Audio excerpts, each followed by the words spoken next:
it your new chair? Once again? Is it your new chair? Yes. Nice. It's the one you mentioned, right? Oh, yes. Oh yeah, It's my antique baby. that's good. I said antique baby, and Siri went, hello.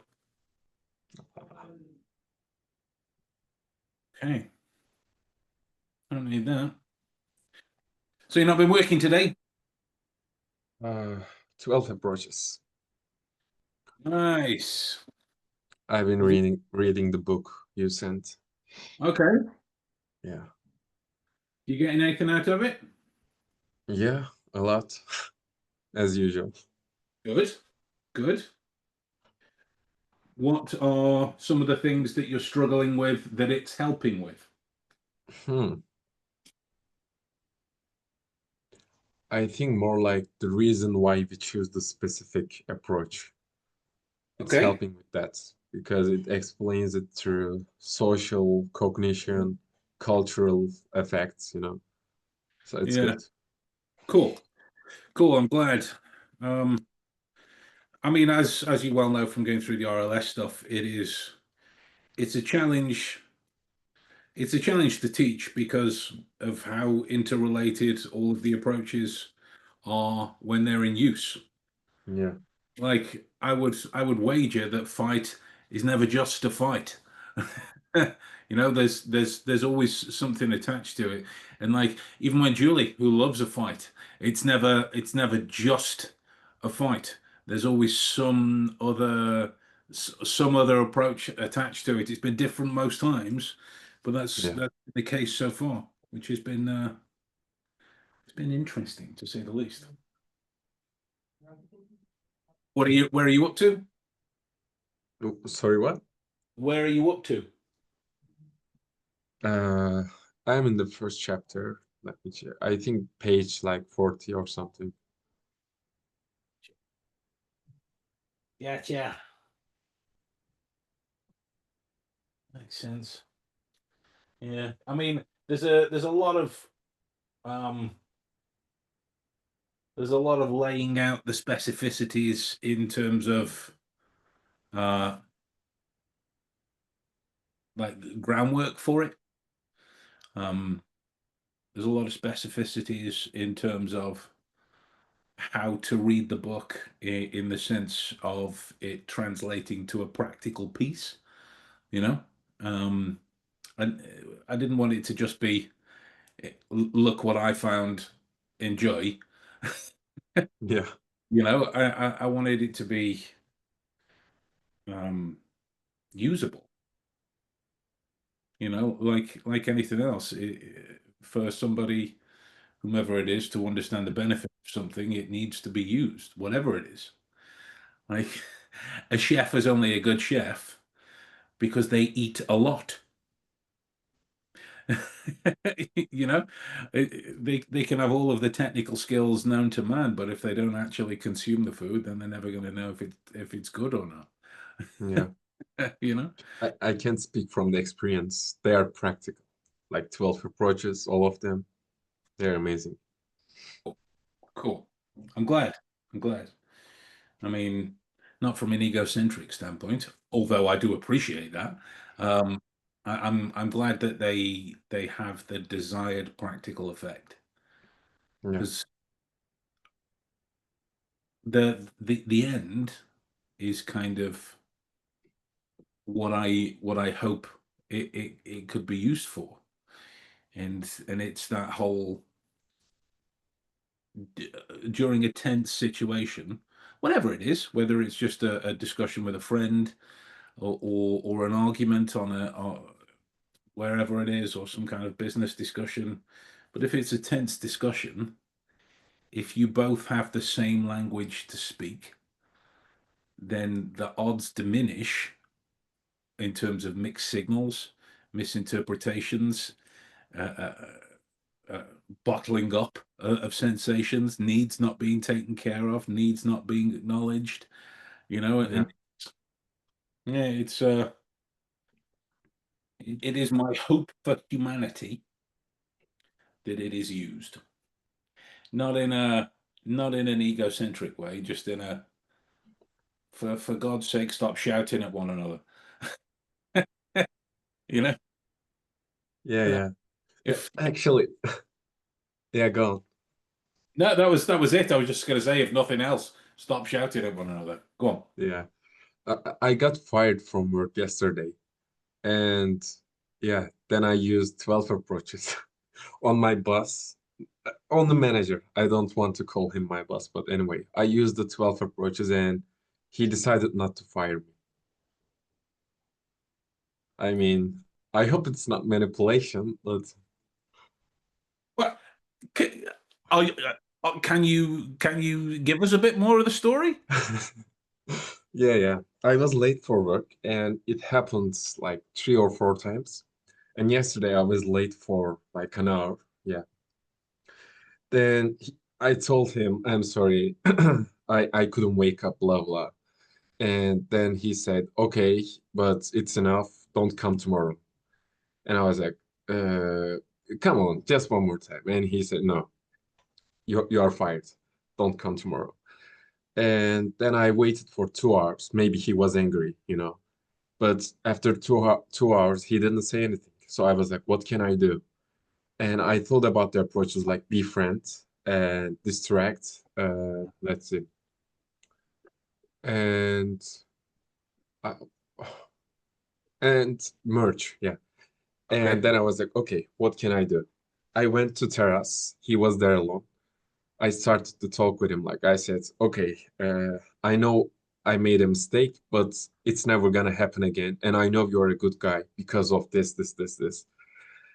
And then he was like, oh, yeah, yeah, but no, it's not possible. If you are fired, you are fired. And I was like, come on, you are the best boss I have ever had. You wouldn't fire me, you know? And then he was like, okay, okay, okay, just one more time. Love it. Love it. There, there is a phrase that Bob likes. I don't know the full part of it because he never says it. But the end is there's no defense to kindness. And those situations, yeah, that's a nice befriend, dude. That's a nice befriend. Good work. And I mean, it's it's kind of like manipulation, but I don't know. well, that's a framing effect thing. That's a framing effect because we don't know for sure how set he was on firing you. We don't know that for sure. If he was 100% set on firing you, then yeah, that's pretty manipulative. But Yeah, if it was that it was like a just a reflex thing, he snaps, he has his outbursts, he says, "Go and get out, you're fired." And then as he sat down in the office afterwards, he's like, "Well, now I'm short staffed tomorrow. Shit." you know, um, there's a bunch of unknowns in there. yeah, So I mean, if you want to find them out. Oh, if you want to find them out, find them out. But just don't be late again. yeah. That's the lesson I got. Yeah, Yeah, get a louder alarm clock. yeah. Hey, Julie. Hey, I James. Hello. Hello all. How are we, guys? All well? Good, thank you. Good stuff. Good stuff. Julie, how are you? I'm all right. Okay. Okay. You sure? Yeah. Okay. Fair enough. I have a shitty liar face, don't I? Yeah. I know. Yeah. But understood, loud and clear. Um, we are here to listen if you want, but you know that anyway. So I do. What's that black wall and chair that I never so saw this before? is this is my new chair. Oh yeah, you said about you. Yeah, you told us about that. Lovely. Yeah. You're missing the pipe and the hat. Oh, no, I'm not. Okay. And the fireplace right beside you? Why that I'm missing. So this is our spare room. Okay. Um, Oh, it's our okay. now. My son has moved to university, so my daughter has had his room, and I've had her old room. Um, so Oh, I was initially going to bring the full desk up here, but Maddie was like, "We'll never see you." Ma that's a good point. So I just brought the chair up, and I have all of my books that I'm reading. I'm going to set up my tripod so I can do my filming in here as well, and take the occasional call like this. Um, because any it's very eco. It's probably very empty, right?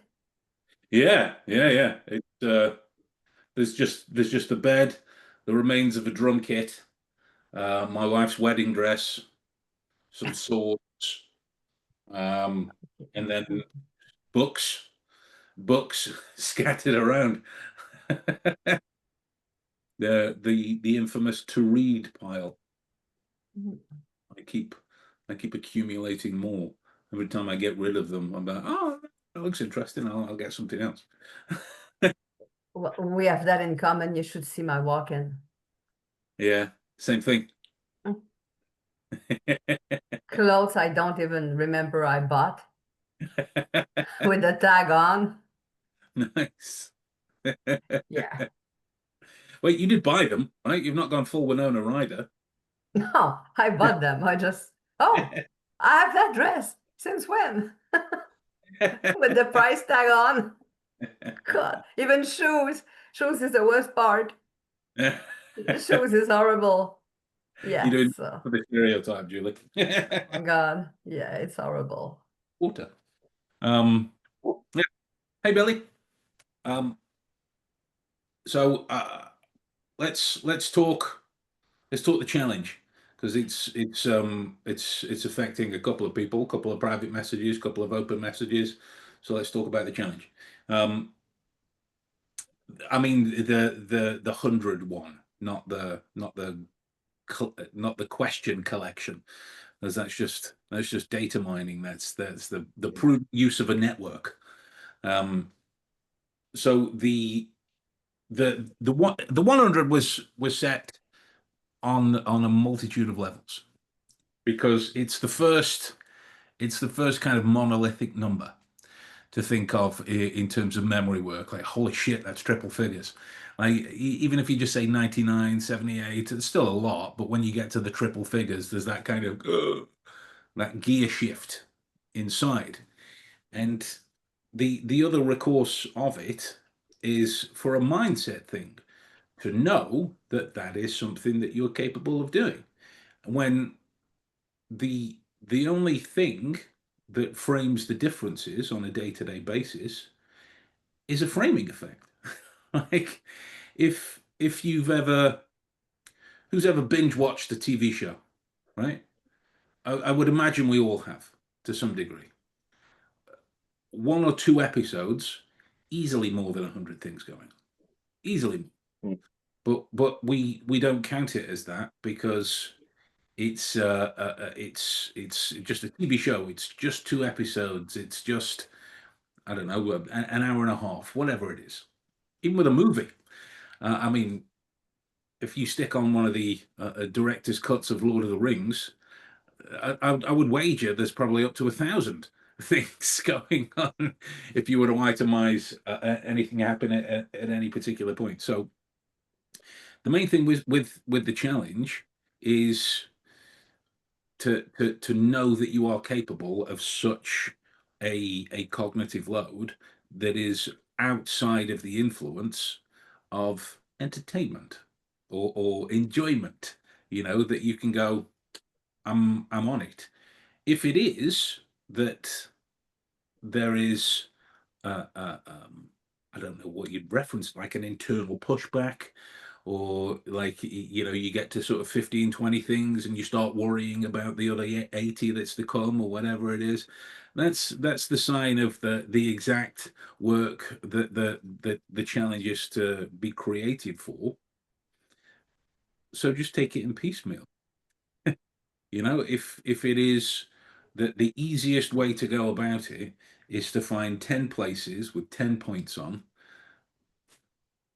then that's the easiest way to do it. If it even easier to find 20 places with 5 points on them. You know, these types of things. And then it's just a lather, rinse, repeat, day in, day out. And that makes it sound again like a Herculean challenge. If you were to use, well, I use my house, walking around my house. There's 2 journeys in my house. Outside is another 3. So every time I walk my dog, I get a top up of 5 journeys every time. Like, and I have to walk my dog. And the only thing I have to change up here is just to remember to be a little bit more aware. That's it. That's it. If you take the same route around your local supermarket, there's another one. If Yeah.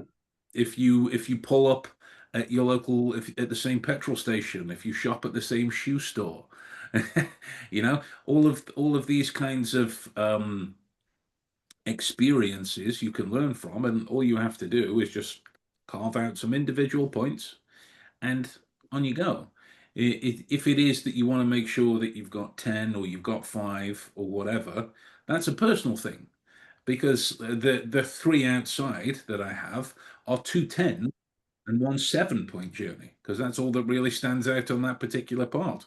That's fine. It just means that, you know, I either use a 20 point journey for something else just to give myself the room, and then connect them up accordingly. I don't want the challenge to cause anybody any concern. I don't want the challenge to cause anybody any, you know, thinking, oh my God, that's way too much. I'm going to forget my mother's name.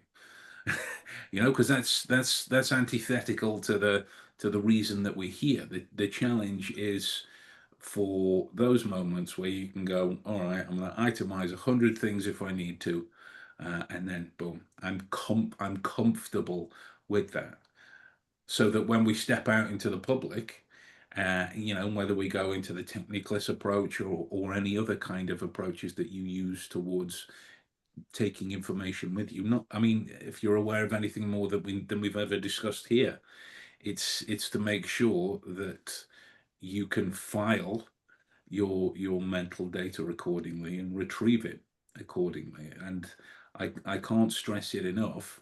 We were kind of talking about it before with Said. The memory information is to be used. This otherwise it's pointless. Like if you stack up your 10 lots of 10, and you go through 100 facts or whatever it is, and then you go, cool, now what? Like, great. That's just an ethereal thing that you've spent having a fun journey in your head.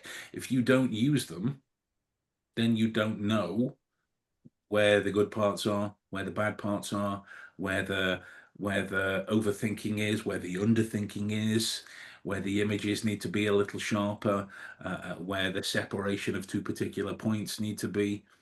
And that's one of the benefits about memory work, is that even reading for fun, like I've got my comics over there. I'm going through my graphic novels.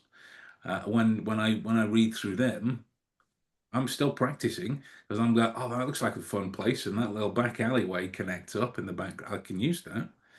You know, it's the same thing with, and this is coming in the journey course to Axiom as well. But it's the same thing with gamers. Iron out the same place and just use it. But just use it. Just use it. Just use it.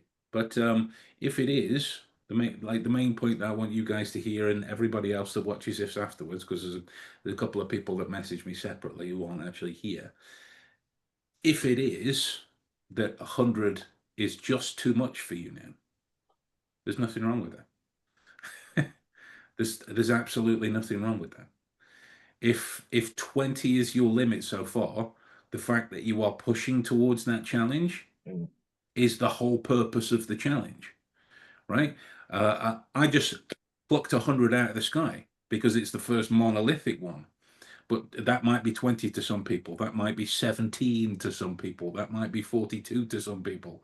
Point is to find it and achieve comfort with it so that you can pick a bigger challenge next time and a bigger challenge next time. That's one of the benefits that I've found that memory work does for your mindset, is you see it less in terms of, oh, I'll never be able to do that. More, you see it more in terms of, well, this is how I can take it down, whatever it is. That's the rub of it. So yeah, if it's causing any of you guys stress, please. I mean, it might be like saying water, don't be wet at the minute, but please don't be worried about it. Like if 100's too many, stick with your limit. If it is that you haven't got the room to focus on building these journeys at the minute, then just build one or two. Right? The challenges will come more and more and more. You don't have to get involved because everybody has their own shit going on. Excuse me, we're all grown-ups. Everybody has their own shit going on, right? So if it is that a cognitive load from something that is supposed to be playfully developed to help you is causing more problems than it's solving at that particular minute, then you can put that down in order to focus on something else. You can bring the memory techniques along with you to focus over here, but that's the trade-off. Yes, we all love a challenge, but one of the rules of journeying. Oh, all right. See you then, Billy. Yes, we all love a challenge, but one of the rules of the community is to only take them when you can. Right? That's the reason I took the Toki Pono one, is because 130 words, that's fine. Because doing memory techniques for so long, 130 is fine. Using it, then I can just wander around waffling to myself in this Hawaiian sounding language. But if it is that there was, I don't know, learn Swahili, then that would have been a no. Like the other week when Paolo was, you should learn Portuguese. No. me and Skeet have talked about learning Turkish before. No. Right? Like I don't have room for that at the minute. I would love the challenge. But I don't have room for it. So it's just as beneficial to go, I'll put that down and I'll do something else that's more in my wheelhouse for the time being. You know, challenges are wonderful, but once you let them overload you, they cease to become challenging and just become wearisome. You know, that's. I have a question about that. Fire away, Julie. Okay. I've learned about remembering stuff years ago. Okay. By the house thing and forward and backwards, and by touching them. Touching the items. So when it came to remembering people, I mean, yeah, no. So, so you get that I still have a hard time, So I don't see myself. Come here. Let me grab you everywhere. I remember you. So no. But the jokes aside, it's true. So touching stuff did help me to remember a bunch of things. On the other hand, I've had countless head traumas. So my way of learning things is different than someone under the spectrum. I have a trauma spectrum, so it's different. So for me, the memory palace, as you taught it, as you guys got it, is not working. So I can't remember, I don't know how many thousands of things from decades ago, even 3 days ago, when they are texts. But when they are people or items, they vanish.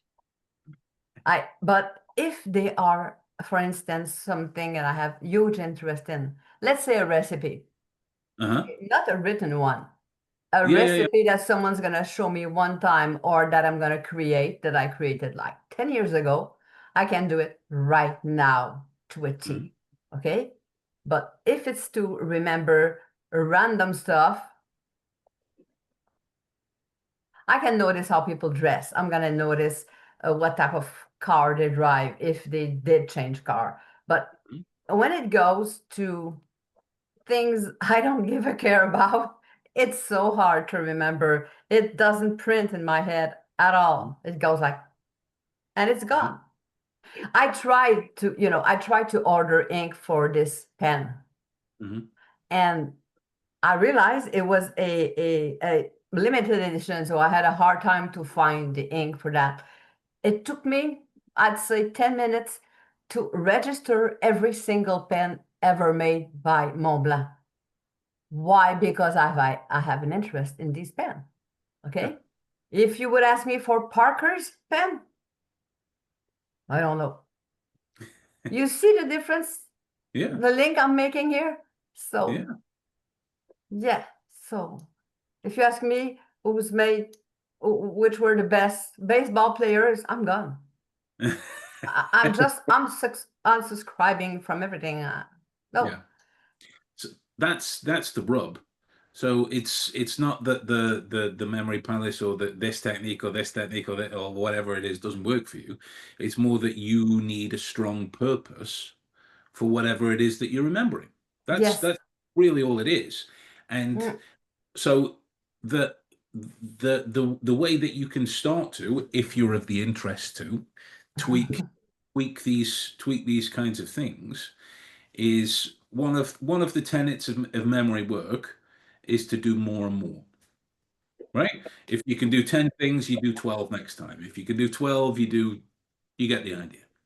Yeah. Is to begin to invert the things that you feel about them. So you take, I don't know, I'm about to speak about recipes. I can't cook. So go with me on the metaphor. If I say something wrong, Yeah, I get it. So if it is that you were to take 10 recipes and the way that you remember them is by cooking. Give me 100 right now, I'm okay. Perfect. The what you do with that then is what you start to find food that you don't really like. Right? Give me 100 too. That's what I mean. So you can invert the elements that you do like and the things that you don't, because it comes down to using it. Yeah. It comes down to using it. So that's where you find the purpose. So when you come across like a random fact or the baseball players or whatever it is, exactly what you connect to there, and please correct me if I'm wrong. It's like you connect to there first is I will never use that. Yeah, no. Yeah, or words to that effect. So when it comes, hey, when it comes to remembering the baseball facts, the technique you use, it could be from Morpheus himself in the Matrix. It wouldn't work because it's already been deleted. It's gone. Right? So if you can find a purpose for using them, that's the key. That's the key. And it might be irritating. It might be taxing mentally. One of the things that I used to do, the stuff It that it go on. might be it might be chiant. It might be. Yes. It might. But one of the things that I used to do, because I had that a lot, really. There's some of the things that I had to learn about, like I objectively couldn't care less how mold is formed. Couldn't care less. But I had to learn all about it. I could not care less who wrote what paper. Don't care. Doesn't help me at all. Not an academic. But when I get into these conversations with whomever it is that I have to speak to, where did you read that? These have a purpose then in that scenario. So what I would to do is I'd start to have little makeshift conversations with me and this person. Okay. You know, it was kind of like an inversion of the Feynman technique. the Feynman technique, just it's on the 100-day memory series, but it's basically you learn something via whatever method, and the Feynman technique is on teaching it to someone. So I would imagine that whom like Albert Vrij or whatever his name is, I can never get his second name right. Um, I would imagine having conversations with him or Albert Morabian about the percentage score of how much information is communicated. I couldn't, I don't care about his name. It doesn't affect me what or, but using it is the key. So that might be something to play along with. So if somebody gave you 10 baseball facts, instead of thinking initially, you know, Mm. it might be more like, okay, I've got baseball facts. How can I use it? Fight off the you'll never use it, you'll never use it, you'll never use it. Just invite that question in for a moment. How can I use it? And that's the thing to build on. That's the thing that separates the use of any technique. Like with James learning Russian, the only way he's going to know what Russian he knows and what he doesn't. Oh yeah, and Paolo learning Russian as well. Yeah, Yeah, we're yeah, talking, we're Oh, trading messages. The only way you guys are going to know how much Russian you know or what you're good at, what you're bad at, is by speaking it. That's yeah, it. yeah, That's the yeah. only way. Oh, Uh, actually, she sent me a message I haven't seen yet. Thank you for remembering me. Yeah, you got don't worry. Oh, sweet irony.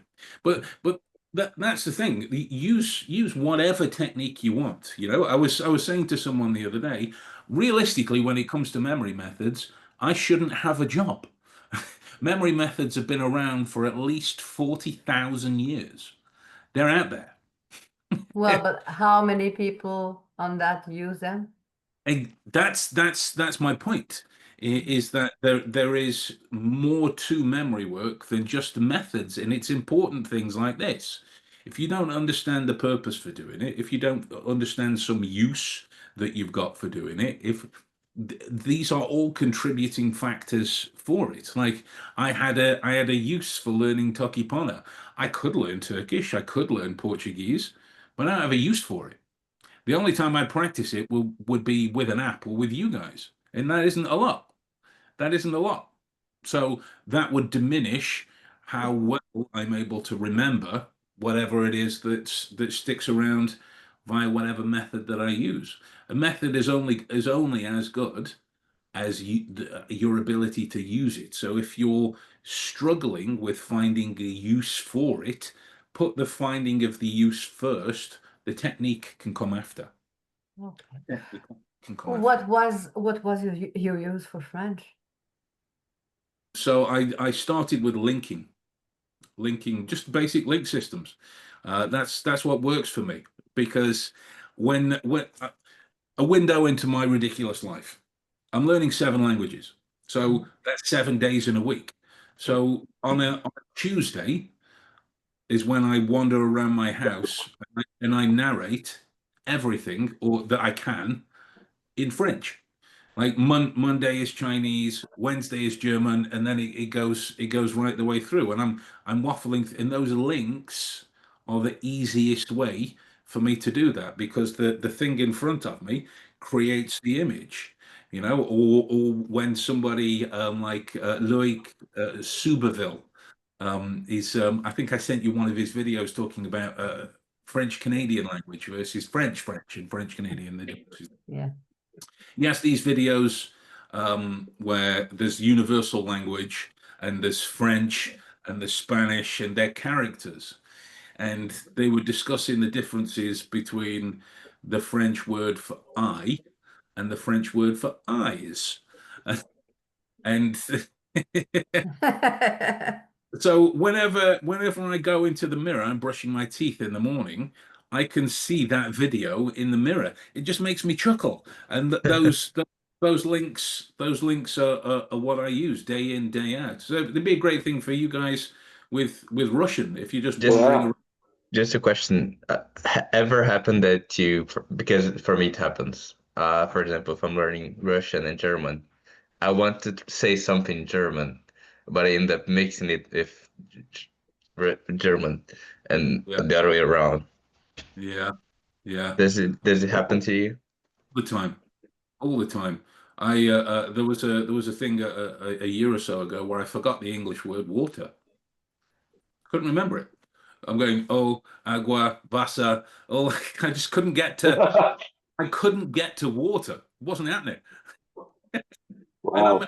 I'm in a shop pointing at the bottle, like that, that one.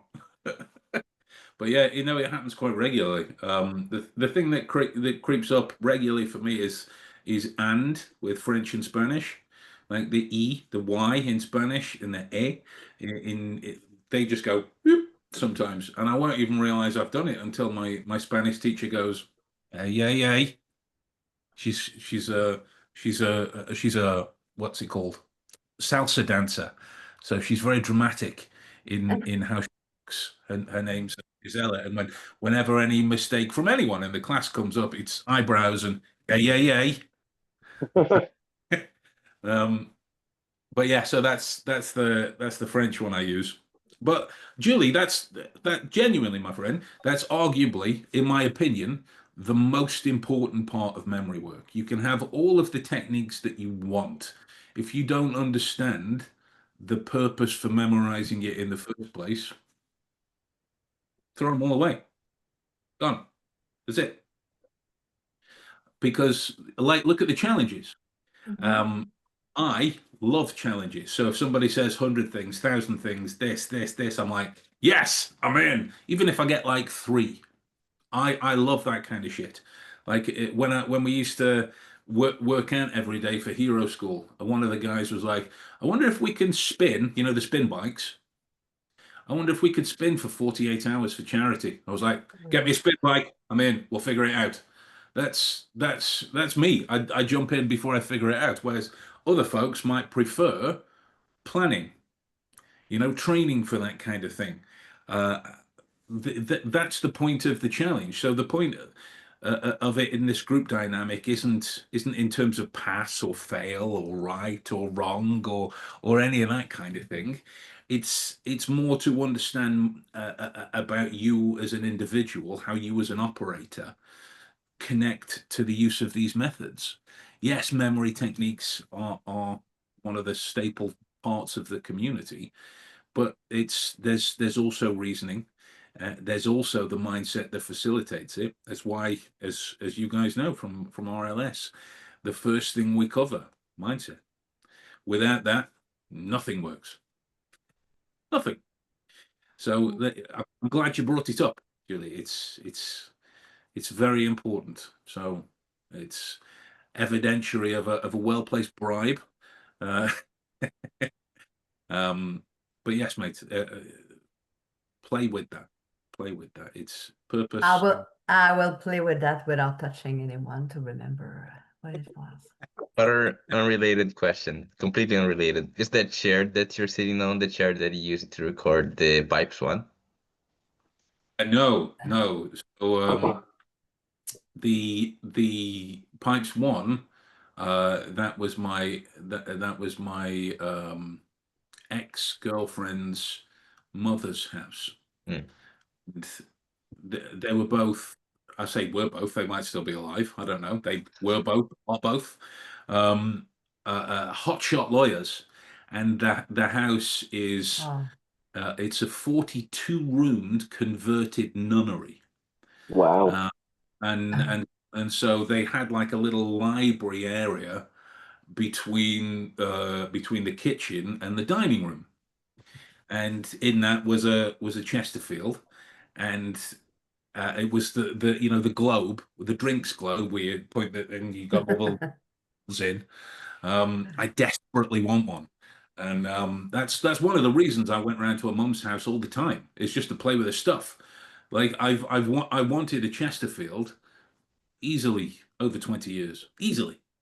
Um, it's one of those things. So that's why I was like, please let me film in your house. Please. I will pay you. I won't pay you a lot, but I will pay you. You know, if I can and she was like, yeah, fine. Yeah, she was cool. How old is this chair? This one, no idea. No idea. It's all I know is I got it from an antique dealer, and the two Polish gentlemen that dropped it off to me smelt like they swam in tobacco. That's Uh-huh. I can still smell it, and it's maybe a couple of weeks the chair's been here now. I can smell Yeah. their cigarettes. It's I, a kind of I, Sherlockian thing for the chair to smell like tobacco, though. It nah, is.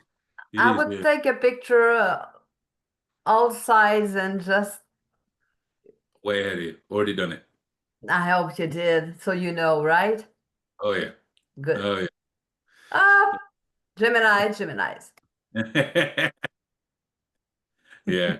Um, yeah. I mean, I was never gonna discount an opportunity. Like this is going to be my filming zone from now on. So if there's ever any YouTube videos, it'll be in this dynamic.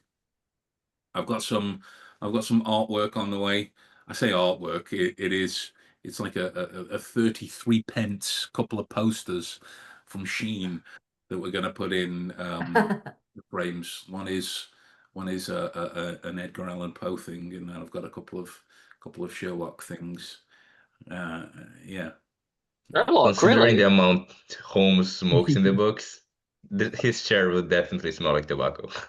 Yeah, 100%. The chair smells like with me doing the Memory Palace course for Axiom.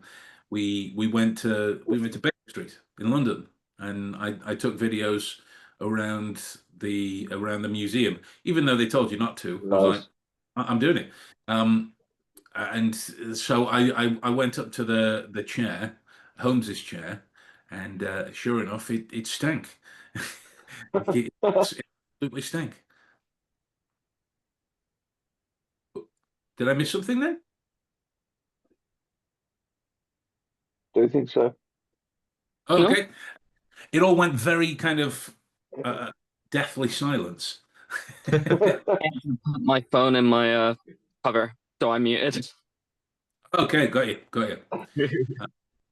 Can I ask a question about you mentioned at the beginning about how like if you binge watch a show, you watch a Mm, film, really long film, you can remember all of it. And kind of like making this up on the fly, the thought struck me like I'm watching a program, I'm watching it as though in the third person, so hmm it's so much easier to remember. hmm So when I'm like going about my job, which is like most people's jobs, manically busy, or day-to-day life, I'm in like the first person or second person. Yeah. Is there like a mental framing technique to like look at things through the third person, or is that just like It impossible? No, no, no. It depends on your exposure. Um, a lot of the times when you go through things like CBT or some hypnosis protocols do it, they get you to examine phobias in that way. It's used so often it's almost cliche. Sorry. Bless you. They'll ask you to imagine like a cinema, and you were in the multiplex, but you sat there right in the middle by yourself, and they imagine the film comes on of whatever it is that's scared. Let's say spiders, and you start talking through some kind of creepy image about the spider and whatnot, and then you ask the person to just imagine floating out up of themselves to the projector booth, so they can see themselves watching the film. And so I mean, you go through a bunch of those, but all it basically is for that third person practice is you're being asked to entertain thoughts about what the back of your own head looks like, Right, right? That's how you really inhabit that third person protocol. Um, they do it to separate you from the phobia to get you to be able to examine it more efficiently. That's one of the reasons my second step is uh, giving it life and then asking questions. It comes from you being able to critically connect to information without the emotional influence of the self, wherever that little voice is coming from. Um, right, the only thing with that, if you want to be able to do it, it's just the practice of that kind of situation. Like right now, even though I'm looking at you, I can imagine myself in the corner looking at my face, looking at you, and what that would look like. It doesn't have to be factually true. I'm currently imagining myself with more hair, but that's by the by. Likewise, yeah. It, it's that kind of separation. So with with the with the third person measure, the only thing I would urge you to take stock of is when it's good for you. Like if it's good for you for remembering things, mega. But the overuse of it is a step towards depersonalization. It's Right. it's a step towards a lack of understanding. It's a step towards a lack of empathy. So that's the only thing. If you've got a clear delineation in terms of how you're using it, magic. That's the way. Um, but yeah, with films, the thing that I like to try and practice with a new film, especially, is just to take links from it out. So afterwards, I'll be wandering around talking about the film. You know, like, oh, do you remember this bit and this bit and this bit? But it's in order. I'm not just going, this action scene was great. I don't really remember what happened before that. The popcorn was nice. She was very pretty. You know, these types of things. Um, because I'm an obsessive dork. It's another excuse to try and practice the causality of linking. And with that, Yeah. you get the kind of deductive encoding that I like. So if you've got a memory palace that is your house, and you've memorized some information and you want to go and have a wander around to be able to re-inhabit. Like I took Maddie through it. I made her a palace in the house, and we go around memorizing her ambulance training. And we've got a poster of the Gremlins outside of our bathroom. Do we know the film, The Gremlins? I'm not. Oh, Yeah. Yeah. Yeah. Yeah. So it's like a graphic novel version of the Gremlins. And every time she looks at it now, she chuckles because she's imagining the protocols of checking for erythema and skin conditions on this poor gremlin. That's what and these are the ways that they start to seep into your life, and you'll find them. And if the third person is a way of practicing that, then it's down to what you imagine yourself to look like from different points and different situations. Unless you want to full Fight Club and become Jack's complete lack of. Like you say, that's completely detached from reality and yourself. So maybe not quite that far, but yeah, no, No, yeah. I see James in a couple of weeks. His name is Robert Paulson. But yeah, I'm an advocate of exploring memory methods. Mm. My I was saying to Bob earlier on the stream. No, I might have been saying afterwards too. Humans irritate the fuck out of me. It was And after. It was after. I would remember that. okay, I was like, humans en masse irritate me, and yet they fascinate me in equal measure. So there is inherent a purpose for me being able to remember more. Right there. But that's for me. That's for me. Might not be the same for you guys. That it's Julie back. Yeah, let's get them. Hey, hey. I mute myself on that. Don't worry, I'll edit it out. I found out today that apparently I can put translatable. Let me see. So apparently, is it on?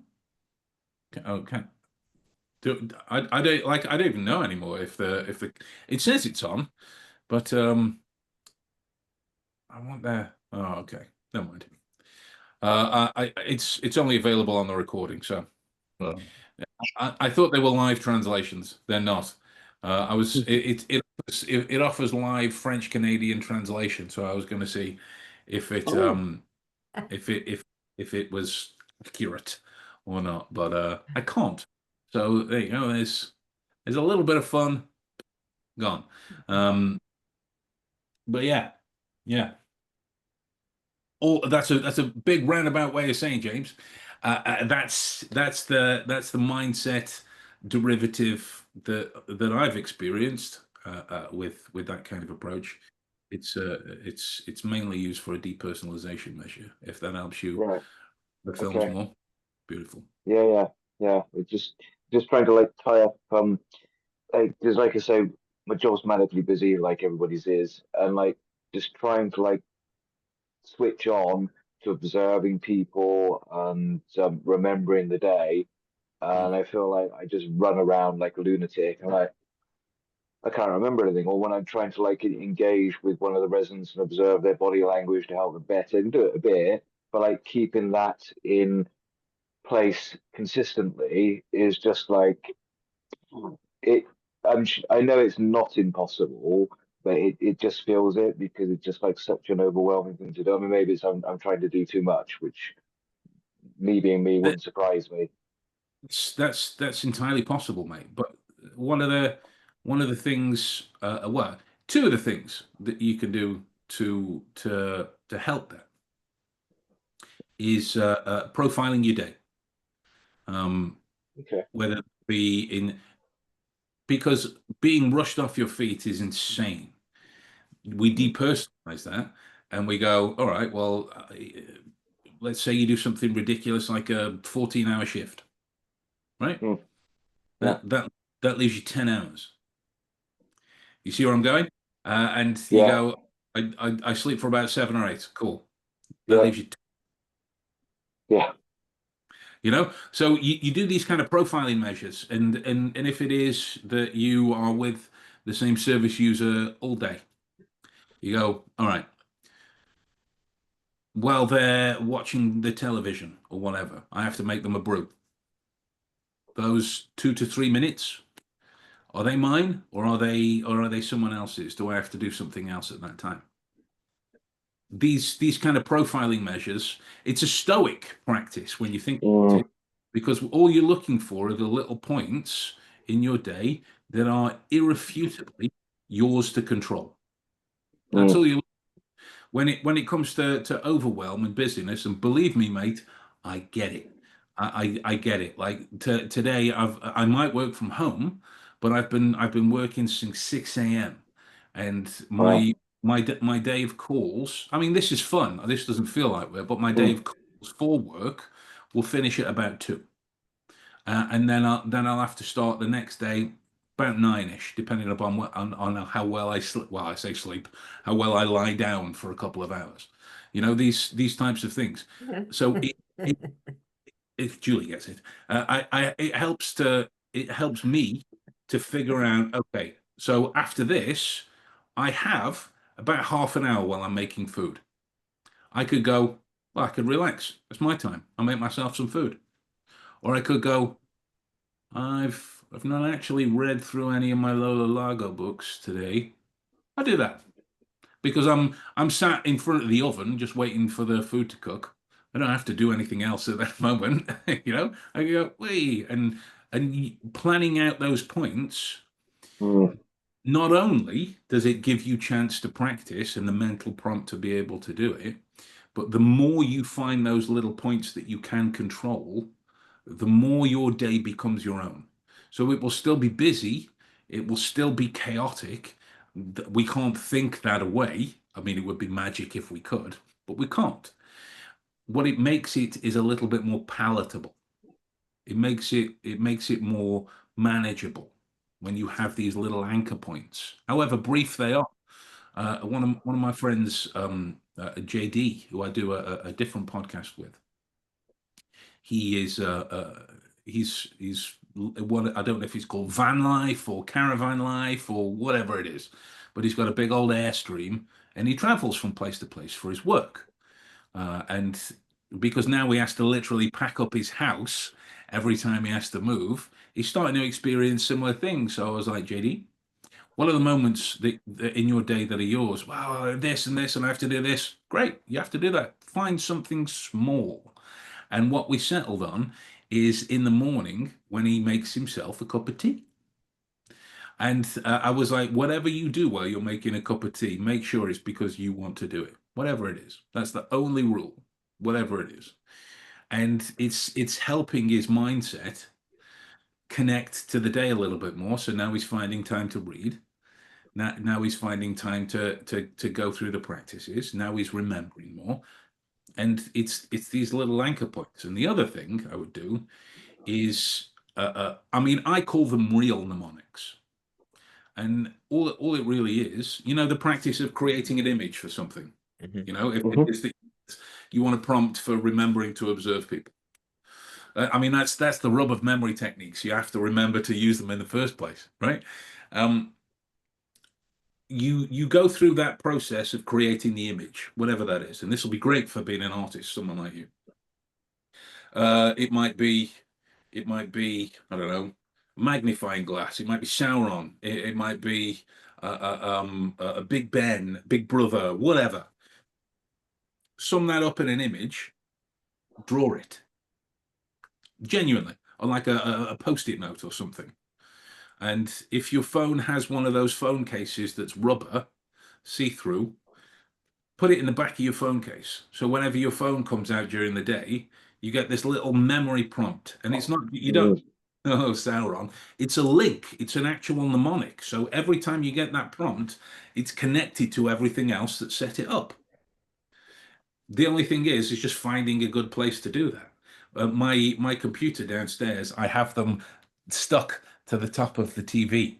The real mnemonics. There's 3 of them, and I'm currently learning flags because it's helping with the investigative work in the geolocation tasks.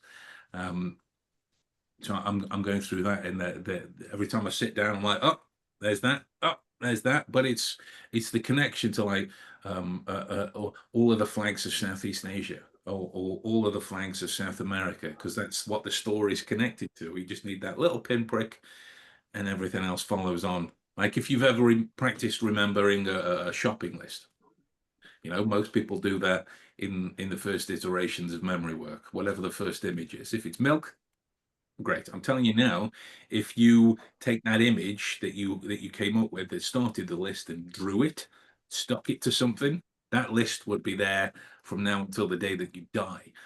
Because there are little anchor points connected to everything else. That's what I would do. I mean, never mind what I would do. That's what I do. This is, I would let out a little childish giggle because I just said do. You didn't hear mine. Yeah, every time those types of slips pop out, it's just Chandler in my head. Let's talk a little bit about your duties. My duties. Yeah, I sent Elizabeth Stokoe a message to see if she'll come on the podcast. We'll see. But yeah, does that make sense? First of all, Yeah, it does. I mean, it reminds me because I know Julie before sort of said to me to like perhaps concentrate just one person, one resident at a time, or something like that. And to be frank, that's just kind of I thought, oh, that's good advice, which is very good advice, and it's just kind of out my head. But I think having that reminder, like physical reminder, I can think of like, right, what part of the day can I own? Because we've got like 50 people here, we're looking after lots of staff. But if I like think in my mind, when I see this person who is in particular need or for whatever reason, I can concentrate on them. And I've got like that memory picture. When I've got a picture on my door of Jeremy Brett as Sherlock Holmes. So that's like a good reminder, like to start the day. But I can't take the door with me, so I think the better idea then is perhaps have a similar thing on my mobile phone. Which, yeah, no, get it, yeah. Yeah, it makes a lot of sense. you got Thank my you. new favorite. My pleasure. My pleasure, mate. Yeah. Happy to try and help. Keep us posted as well. Keep us. I mean, Would that if nothing else is one of the benefits of a community. Yeah. We yes, we can all rally round and support and all of those. Woo! woo, community, yay! But it's also you get to see how that works at your job. We don't do your job, so we get to understand a little bit more about the implications of that. You know, with Paolo's learning Russian. How is learning Russian for a Portuguese fella different to learning Russian for an English fella? You know, Yeah. like that's I will never be Portuguese. Learning a little bit more about that pattern as well. These are the benefits of why I'm a big believer in these types of groups being unsung heroes. It's the Baker Street irregulars, you know, except none of us are homeless, and none of us are 12 as well, which, you know, thankful. Yeah, yeah, crack on with that, mate. That'd be fun. Let us know how Will you get do. on. I Sure. did have one question for the group. For those playing via Eternum, how's you don't have to tell me any details about it, but how do you guys find your first challenge? I didn't get my first challenge. You haven't gotten it yet? Okay. You didn't get it? I think so. Let me check one more time. Yeah. So How was yours, Billy? Let me see here. It was good. I was very pleased when I read it. I was like, okay, I can do that. And yeah, I did pretty well with the result there. So Okay, Where you is got it? I can. wait, you got your result? no, I meant with what I produced for the challenge. Okay. Okay. Yes. Oh, My performance. okay, nice. it's, Where Did you is get it? yours? Eternum is a separate game, Oh, Paolo. okay. Okay. It's Come again, Billy? Did you get yours and Yes, everything? I did. Excellent. How's it going for you? Well, I sent it back. I've done it and I sent it back. Excellent. Yeah, what sort of feedback are we going to get? Is it like a points-based system? Is it is there a failure other than not participating in the challenge? So I'm gonna have to try and tell you in code because of the game. The game is on now. The game is on. So I'm gonna have to try and tell you in code in that I have I'm the games master in terms of I know where it's going to go, but Yes. the specific tasks. Um, I have ideas. I know where I need the tasks to take you, but I have two profilers who I've been working with. One of them's a psychologist, and one of them's just a straight up profiler, just in ways to what I am. And so these are the guys that are going through the questionnaires, and they decide the fallout. So when I meet them, then I determine the feedback. And so the feedback is not necessarily in points yet, but because you are all on the same team, they have effects elsewhere. Awesome. That's all I can Awesome. really. I fixed it. But That's yeah, good saying. I mean, from what I hear, the email inbox is pinging. Is pinging. So I mean, I will chase yours up, right? I know there was a bit of a delay, so that might have been there as well. But I'll chase yours up afterwards when we're done here. And yeah, hopefully you should all, if you've all sent in your first rounds, that would mean that you'll be getting together pretty soon. Pretty soon. But yeah, Paolo, Eternum, in short, is a kind of D&D style game Mm. that that I put together that people could join or not. You know, there's various expectancies. The only thing it would cost people is time. And since I do my best to make sure everyone who spends time with me gets value from that, because time is the one thing that once spent you can't get back ever. You know, you might be able to get money back on something shit, but time is something that you'll never get back. So I treat that with massive amounts of respect. And so the game is essentially as immersive as a virtual game could be. And so far, it started Monday officially. If it works, just being straight, like, because I don't know yet. If it works, it won't be the last time anyone hears about it, and you might be able to play in one of the other iterations. And if it doesn't, no one will hear from it again. You know, that will be the way of it.